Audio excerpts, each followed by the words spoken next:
أعوذ بالله من الشيطان الرجيم بسم الله الرحمن الرحيم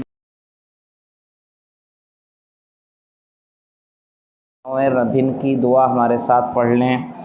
بسم اللہ الرحمن الرحیم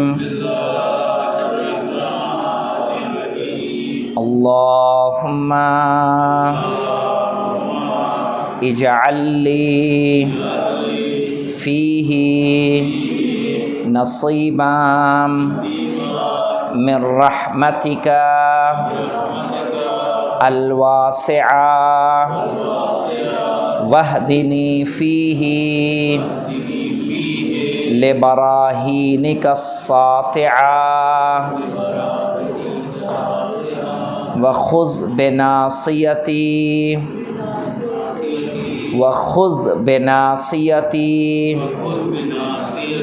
الی مرضاتک الجامعہ بمحبتک یا امل المشتاقین۔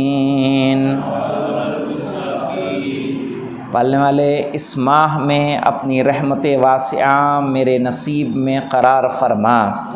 پالنے والے میری ہدایت کو اپنی روشن دلیلوں کے ذریعے سے کامیاب و کامران فرما۔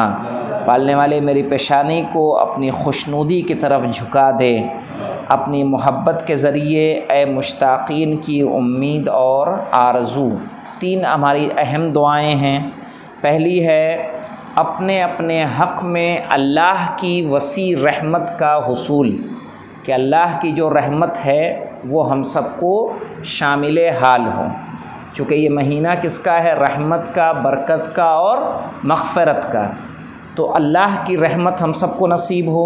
دوسری دعا ہے جو دلیل ہوتی ہے، برہان دلیل کو کہتے ہیں، دلیلوں کے ذریعے سے ہماری ہدایت فرما۔ ایک ہے کہ ہم مسلمان ہیں، اللہ کو ایک مانتے ہیں، لیکن اس کو ہم مانیں دلیل کے ذریعے سے۔ آگے ہم جانیں گے دلیل کہاں کہاں اللہ نے استعمال کیا ہے۔ پھر اللہ ناصیہ کہتے ہیں پیشانی کو، اپنی پیشانی کو اپنے مرضی کے مطابق جھکا دے، یعنی جب ہم سجدے کر رہے ہوں ہم وہاں جھکیں، ہم سراپا تسلیم وہاں ہوں، اس جگہ پر ہوں جہاں پر اللہ کی مرضی ہے، اس کے علاوہ ہم کہیں اور نہ جھکیں۔ پہلی جو دعا کی جا رہی ہے اللہم اجعل لی فیہ نصیبا من رحمتک الواسعہ، یاد رکھیے رحمت کے ساتھ واسعہ کا جگہ جگہ آپ کو رحمت یہاں اس کو بولیں گے ناؤن ہے، اور واسعہ اس کا ایڈجیکٹیو ہے، تو رحمت کے ساتھ واسعہ کا ایڈجیکٹیو جو صفت آ رہی ہے یہ ہمیشہ کئی جگہ آپ کو دعاؤں میں بھی ملے گا، دعائے کمیل میں بھی ابھی نظر آ جائے گا، اور دعائے ابو حمزہ سمالی میں بھی نظر آئے گا کہ اور چونکہ انسان کی سب سے بڑی کامیابی یہی ہے کہ اس کو اللہ کی رحمت نصیب ہو جائے، اس لیے کہ رحمت پروردگار اگر نہیں ہے تو رحمت کا عکس کیا ہوتا ہے؟ لعنت۔ رحمت کا اپوزٹ لعنت ہے۔ اگر رحمت اللہ کی نہیں ہے تو پھر اللہ کی کیا ہوگی؟ لعنت ہوگی، یعنی پھر وہ مردود بارگاہ ہوگا جس طرح سے شیطان ہے۔ تو ہمیں اللہ کی رحمت کا حصول ہمیں زیادہ سے زیادہ کرنا ہے۔ جیسے قرآن میں خداوند عالم کہہ رہا ہے کہ وَرَحْمَتِي وَسِعَتْ كُلَّ شَيْءٍ، کہ میری رحمت ہر چیز پر عام ہے، ہر جگہ اللہ کی رحمت موجود ہے۔ وہ فرشتے کہ جنہوں نے عرش الہی کو اٹھا رکھا ہے وہ کہہ رہے ہیں ربنا وسعت کل شیء رحمتا وعلما، کہ ہمارے رب نے، ہمارا رب آسمان کو وسعت کل شیء رحمتا وعلما، ہمارے رب کی رحمت اور علمت ہر شے پر محیط ہے، یعنی ہر جگہ موجود ہے۔ دعائے کمیل میں مولا کائنات کہہ رہے ہیں وَبِرَحْمَتِكَ الَّتِي وَسِعَتْ كُلَّ شَيْءٍ، صحیح ہے، اور تیری ہی رحمت نے ہر چیز کو گھیر رکھا ہے۔ تو رحمت کے ساتھ دیکھیے جہاں جہاں رحمت ہے وہاں وہاں واسعہ کا، توسعہ کا، وسیع ہونے کا لفظ ضرور موجود ہے۔ دعائے ابو حمزہ سمالی میں آیا این رحمتکل واسعہ، تیری وسیع رحمت کہاں ہے تاکہ ہم اس رحمت سے کچھ فائدہ اٹھا سکیں۔ کہا جاتا ہے جب نماز با جماعت ہوتی ہے، روایت ہے، تو سب سے زیادہ رحمت نازل کس پر ہوتی ہے؟ امام جماعت پر، پھر ماموم پر، پہلی صف پر، اس کے بعد دوسری صف، اس کے بعد تیسری صف، ایسے رحمت گھٹتی چلی جاتی ہے۔ تو سب سے زیادہ رحمت کہاں؟ اللہ کی امام پر ہوتی ہے۔ اس کے علاوہ دیکھیں کہ اچھا لا اسی لیے کہا گیا ہے کہ اللہ کی رحمت سے کبھی مایوس مت ہو، لا تقنطوا من رحمت اللہ، کتنا بھی بڑا گناہ ہو جائے، کچھ بھی ہو جائے، لیکن اللہ کی رحمت سے مایوس نہ ہو، کیونکہ اللہ کی رحمت سے مایوس ہونا خود ایک بڑا گناہ ہے۔ مایوس ہونے کا مطلب ہے کہ گناہ اتنا بڑا ہے کہ اللہ اس کو معاف نہیں کر سکتا، معاذ اللہ معاذ اللہ، لیکن اللہ کی ذات بہت بڑی ہے، وہ ہر گناہ کو معاف کر سکتا ہے۔ لیکن اس کا مطلب یہ نہیں ہے کہ کوئی گناہ اس بنیاد پر کرنے لگے کہ اس دلیل کے ساتھ کہ قیامت کے دن ہم پہنچے گئے تو اللہ ہم سے کہے گا کہ تم اتنے نیک و پارسا کیوں ہو۔ صحیح ہے، تم یعنی باقاعدہ ایک شعر ہے کہ گناہ کیوں نہ کیا، کیا خدا رحیم نہ تھا؟ صحیح ہے، کیا اللہ ایسا نہ ہو کہ ہم قیامت کے دن پہنچیں تو ہمارے کھاتے میں کوئی گناہ نہ ہو، تو اللہ کہے کہ گناہ کیوں نہ کیا، کیا خدا غفور نہ تھا، کیا خدا رحیم نہ تھا؟ اللہ کی رحمت پر تمہیں اعتماد نہیں تھا، اللہ کی غفرانیت پر اعتماد نہیں تھا؟ کہا اس بنیاد پر گناہ کرنا یہ جواز نہیں ہے۔ صحیح ہے، ممکن ہے کہ وہ گناہ اللہ کی رحمت سے ہمیں کیا کر دے، دور کر دے۔ تو یہ پرانے یعنی علامہ اقبال کا کچھ اس طرح کا شعر ہے۔ یہ رحمت کی دو قسمیں ہوتی ہیں، ایک عام رحمت ہے، ایک خاص رحمت ہے۔ جو عام رحمت ہے وہ تمام انسانوں کے لیے ہے، چاہے وہ اللہ کو مانتا ہو یا نہ مانتا ہو، جیسے سورج کی روشنی ہے، بارش کے فیض ہے، آکسیجن ہے، یہ وہ اللہ کی رحمتیں ہیں جو سب کے لیے ہیں، چاہے وہ مومن ہو، کافر ہو، منافق ہو، فاسق ہو، یہود و نصارہ، یہ نعمتیں سب کے لیے ہیں۔ لیکن ایک خاص رحمت ہے کہ جو اللہ نے اپنے نبی، اپنے ولی، ائمہ کے لیے اور باقی افراد کے لیے معین کر رکھا ہے۔ مثلا رحمت خاص کیا ہے کہ واللہ یختص برحمتہ من یشاء، اللہ اپنی رحمت سے اسے مخصوص کرتا ہے جسے وہ چاہتا ہے، اور یہ کب چاہے گا؟ ہمارے امام علی رضا علیہ السلام ارشاد فرماتے ہیں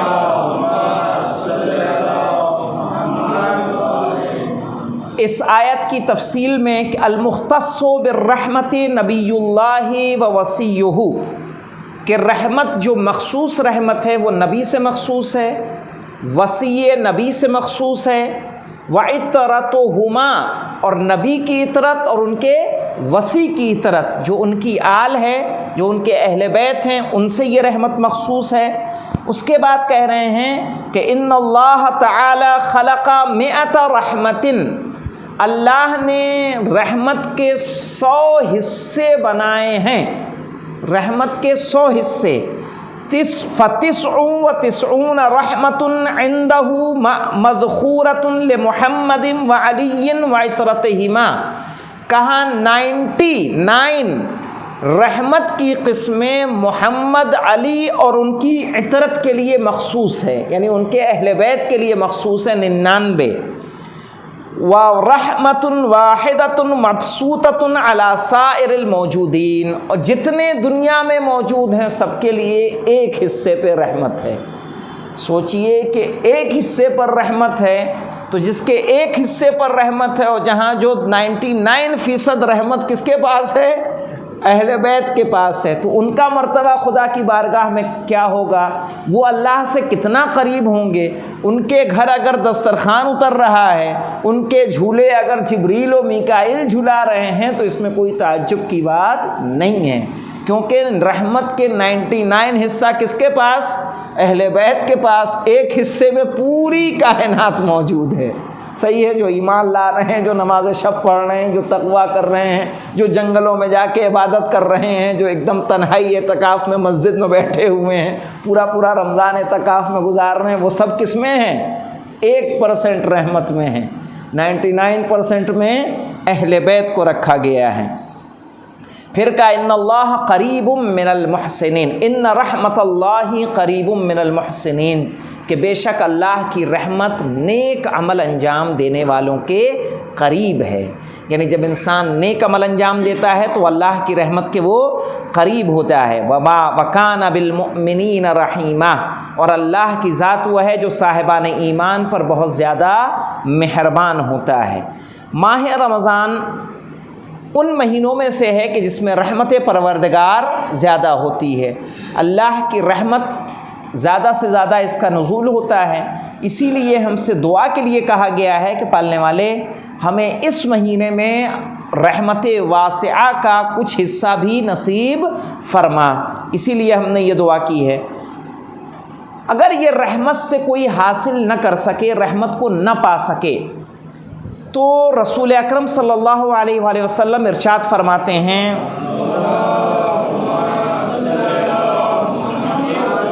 کہ من ادرک شہر رمضان فلم یغفر لہ فیہ، کہ جس نے ماہ رمضان کو پایا لیکن ماہ رمضان میں وہ اپنی بخشش نہیں کروا پایا، فمات فدخل النار فابعدہ اللہ، اور اسی طرح سے وہ مر جائے تو خدا اسے جہنم میں ڈال دیتا ہے اور اپنی ذات سے اسے دور کر دیتا ہے۔ یہ سوچئے کہ رمضان کی ہر دعا میں جہنم سے آزادی کی دعا موجود ہے۔ جب ہم کہتے ہیں من علیہ رقبتی من النار، نار کہتے ہیں جہنم کو، نار مانے ہوتا ہے آگ، آگ سے یہاں مراد کون ہے؟ جہنم، صحیح ہے۔ من علیہ رقبتی، ہم پر احسان کر دے کہ ہماری گردن کو کہاں سے؟ جہنم سے آزاد کر دے۔ ہم دعائے مجیر پڑھیں گے 11، 12 اور 13، 14 اور 15۔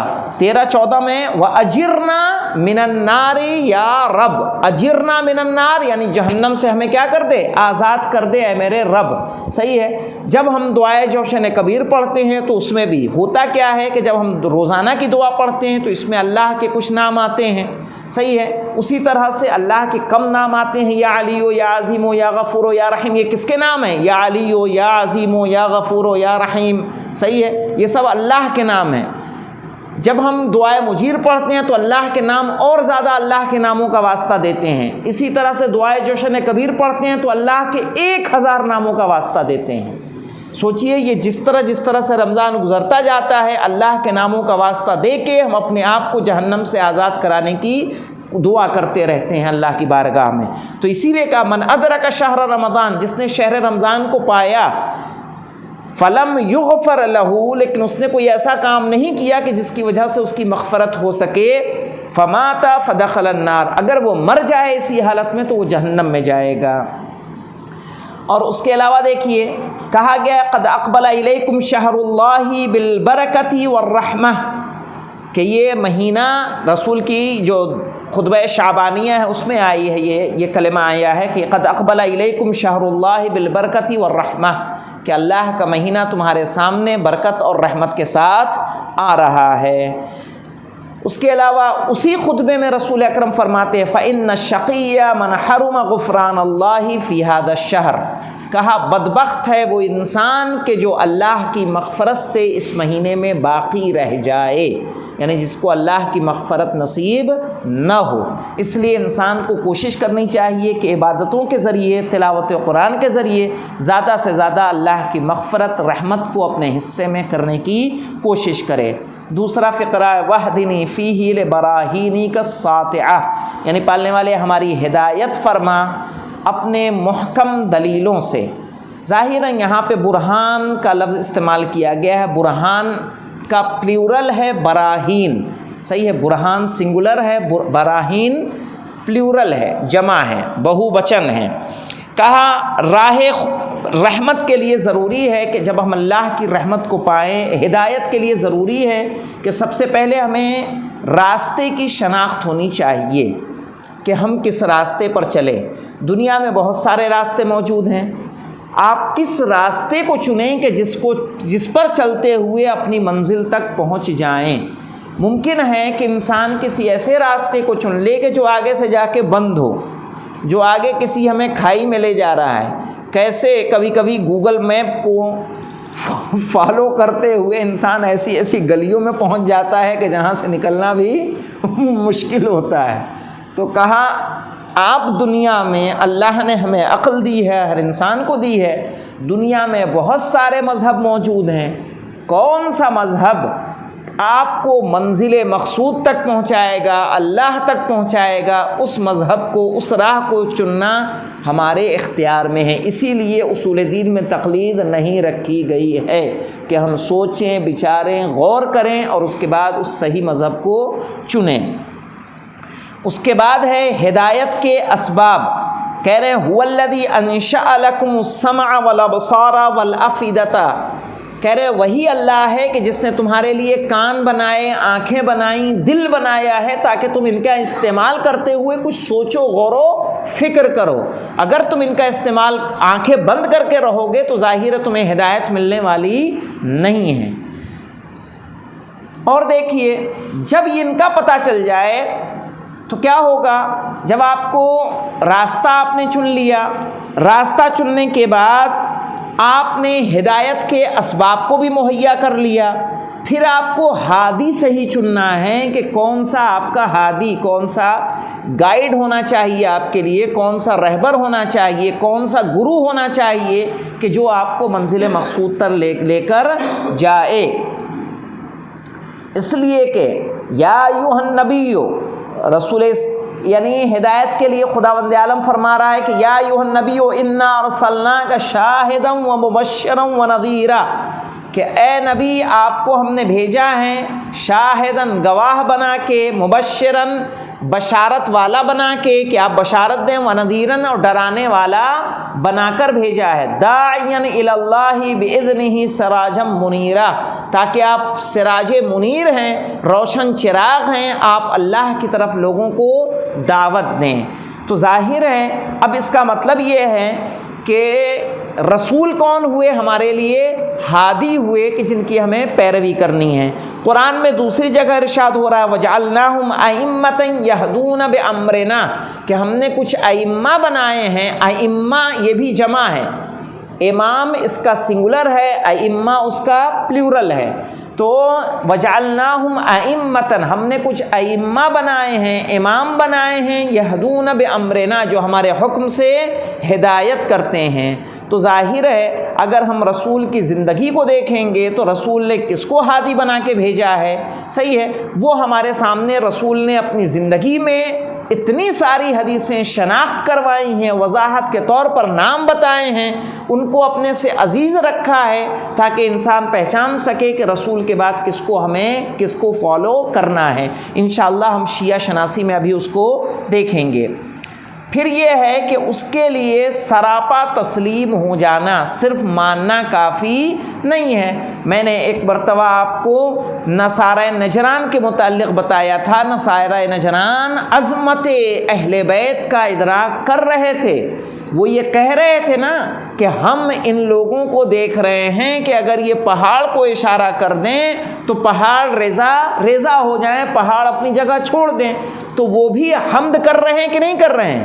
وہ بھی اہل بیت کی حمد کر رہے ہیں، وہ بھی ثنا کر رہے ہیں رسول کی، وہ بھی ثنا کر رہے ہیں علی کی، وہ بھی ثنا کر رہے ہیں فاطمہ کی، حسنین کی، کہ یہ وہ شخصیات ہیں کہ پہاڑ کو اشارہ کریں تو پہاڑ جگہ چھوڑ دیں، لیکن ماننے والے نہیں ہیں۔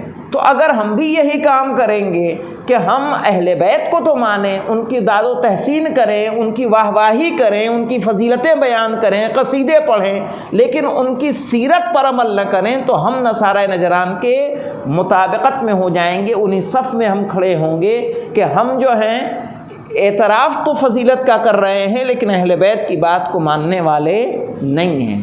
چونکہ اہل بیت کی بات وہ بات ہے کہ اگر ہم اس پر عمل کریں گے تو وہیں پہنچیں گے کہ جہاں ہمیں پہنچنا چاہیے۔ ان کا ہر مسئلہ کس کے لیے ہے؟ ان صلاتی و نسکی للہ رب العالمین، ان کا ہر عمل کس کے لیے ہے؟ خدائے وندے تعالیٰ کے لیے ہے۔ تو اگر ہمیں اللہ تک پہنچنا ہے تو اس کے لیے ہمیں ان نورانی شخصیات پر عمل کرنا ضروری ہے۔ اب دیکھیں ہدایت دو طریقے کی ہوتی ہے، ایک ہوتی ہے اراءۃ الطریق، صرف راستہ بتا دینا، آپ نے پوچھا پالنپور کیسے جانا ہے، ہم نے آپ کو راستہ بتا دیا پالنپور جانے کا راستہ کیا ہے۔ میں نے کہا کاکوسی کیسے جانا ہے، آپ نے ہمیں راستہ بتا دیا۔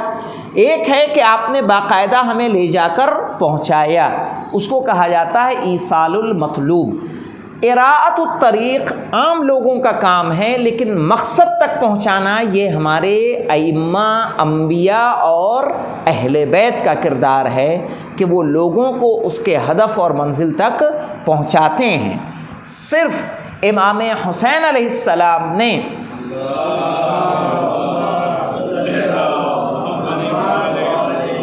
جناب حر کو کہہ کے چھوڑ دیا ہوتا جا تیری ماں تیرے ماتم میں بیٹھے، امام نے اس کی دکھتی رگ پر ہاتھ رکھا تھا، پھر جب وہ ہدایت کے لیے آیا تو اسے کھلے دل سے قبول کر لیا، ورنہ ہم میں سے ہوتا جا تو نے تو ہمارے ساتھ ایسا کیا ہے، صحیح ہے، اب اگر جوڑنے آیا ہے تو اب کیا فائدہ، تیری وجہ سے ہم مصیبت میں ہیں۔ لیکن امام نے اسے احساس تک نہیں ہونے دیا۔ تو اہل بیت کا کردار ہے کہ کسی کو صرف ہدایت کا راستہ نہیں بتاتے ہیں بلکہ اسے منزل تک پہنچا کر ہی دم لیتے ہیں۔ اس کے علاوہ دیکھیں براہین ساطعہ سے کیا مراد ہے۔ براہین ساطعہ کہہ رہے ہیں، ساطع کہتے ہیں روشن، ایسی دلیلیں کہ جو واضح ہیں اور روشن ہیں۔ مثلا کہا جا رہا ہے کہ ذالک الکتاب لا ریب فیہ ھدی للمتقین، اس کا مطلب یہ کتاب کیا ہے، دلیل ہے کہ ذالک الکتاب لا ریب فیہ، یہ ایسی کتاب ہے کہ جس میں کوئی شک و شبہ نہیں ہے، ھدی للمتقین، اور یہ متقین کی کیا کرتی ہے، ہدایت کرتی ہے۔ تو اس کا مطلب کہ قرآن بھی ایک کیا ہوا ہمارے لیے، برہان ہوا۔ رسول نے فرمایا تھا انی تارک فیکم الثقلین کتاب اللہ وعطرتی، صحیح ہے، اہل بیتی ما ان تمسکتم بہما لن تضلوا بعدی، کہ میں تمہارے درمیان دو گراں قدر چیزیں چھوڑے جا رہا ہوں، اہل بیت اور کتاب، اگر تم ان سے تمسک کرو گے، ان سے جڑے رہو گے تو کبھی بھی گمراہ نہیں ہوگے اور حوض کوثر پر مجھ سے ملاقات کرو گے۔ تو ظاہر ہے اس طرح سے اہل بیت بھی ہمارے لیے کیا ہوئے، کھلی ہوئی دلیل ہوئے، برہان واسعہ ہوئے۔ اور دیکھیں کہ